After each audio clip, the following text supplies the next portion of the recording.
Je vais vous parler de propriété intellectuelle. Il y en a probablement certains qui savent un peu c'est quoi. J'espère juste que chacun va repartir avec des informations, quelque chose qu'il va avoir appris, donc des informations nouvelles. Je me présente. Je suis Mario, je suis agente de brevet et associée au cabinet. Peut-être parler un peu du cabinet.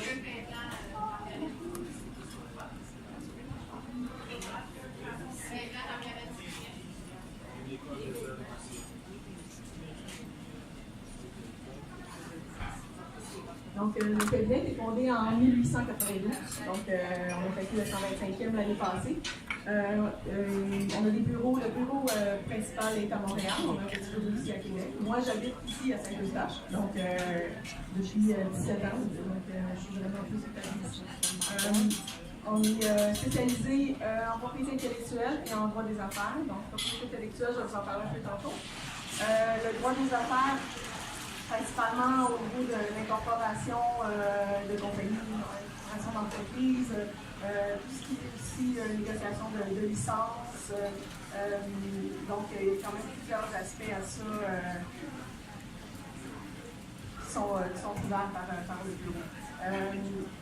Le bureau, c'est environ 180 employés, 70 professionnels.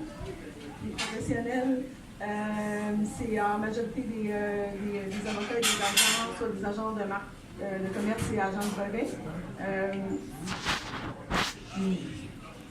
Est-ce que c'est correct?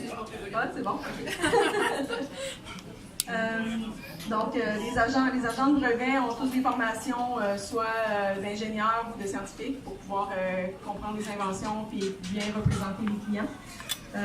Donc, on a des gens autant en technologie d'information, en sciences, en mécanique, en chimie, biologie, physique, optique. Donc, vraiment des gens dans toutes sortes de domaines. Donc, je vais vous parler de propriété intellectuelle. Donc, la propriété intellectuelle, c'est quoi? La propriété intellectuelle, c'est des biens tangibles qui sont issus de création intellectuelle. Donc, c'est les droits de pays ont une valeur propre, qui donne, dans le fond, qui ajoute la valeur à une entreprise. Puis qui peuvent être, c'est des biens, c'est une propriété, donc ça peut être sujet d'entente, soit de cession, de licence. Comme dans le fond, une cession, c'est comme si on vendait les droits, on transfère les droits à une tierce partie. Puis les licences, c'est un peu comme une location, un bail, donc on loue une partie de nos droits à une personne ou à une entreprise pour qu'ils puissent les utiliser en échange de sous. Donc, c'est important de reconnaître, quand on a une entreprise, c'est important de reconnaître un peu les droits de propriété intellectuelle. Pas seulement pour les droits que vous pourriez avoir et que vous pourriez protéger, mais aussi pour pouvoir reconnaître les droits des autres entreprises pour ne pas empiéter sur leurs droits, pour ne pas être en contrefaçon. J'ai mis quelques exemples de propriété intellectuelle. Donc, on a les marques de commerce, les brevets, les dessins industriels, les droits d'auteur, les obtentions végétales, puis les secrets commerciaux. Je vais parler un peu plus en détail des trois premiers. Les trois derniers, je pense que les droits d'auteur, on est quand même assez familier avec ce que c'est. Donc, ça protège des textes, des musiques, les paroles de chansons, les livres, ça peut être des œuvres visuelles aussi, autant au niveau peinture, photographie, au niveau sculpture. Donc, c'est vraiment un peu plus connu. Les obtentions végétales, des fois, ça peut être intéressant aussi. Les gens sont très peu familiers avec ça, mais si vous avez une entreprise au niveau soit d'agronomie, que vous développez une nouvelle variété de plantes, mais vous pourriez obtenir une protection pour pouvoir avoir l'exclusivité de la production de cette plante-là. Les secrets commerciaux, donc la recette secrète, les méthodes, les procédés de fabrication que vous pourriez avoir dans votre entreprise que vous voulez garder confidentielles. Donc, je vais commencer avec les marques de commerce. Bon, on reconnaît un peu les petits sigles sur le côté.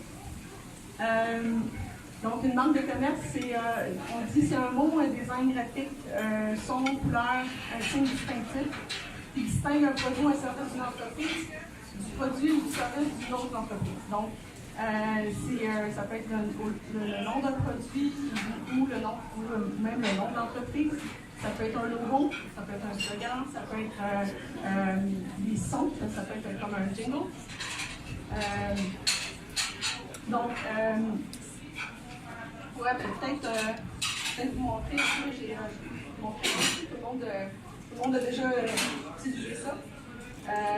Dessus, on peut reconnaître quand même plusieurs marques de commerce dessus.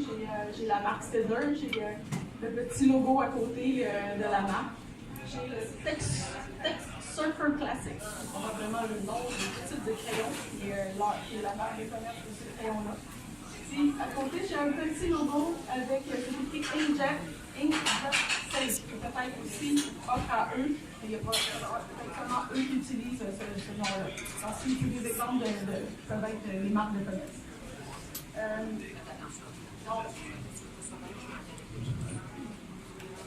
L'enregistrement des marques de commerce n'est pas obligatoire, donc vous n'êtes pas obligé de l'enregistrer au bureau des marques. Par contre, ça peut présenter certains avantages. Par exemple, si vous utilisez une marque seulement dans une région du Canada, vous allez avoir automatiquement la protection parce que vous utilisez la marque dans cette région. Mais si votre marque n'est pas enregistrée, vous allez avoir la protection seulement dans cette région. Si votre marque est enregistrée au Canada, vous allez avoir la protection pour le Canada au complet. Donc, il y a certains autres avantages ici que je ne vais pas entrer dans les détails.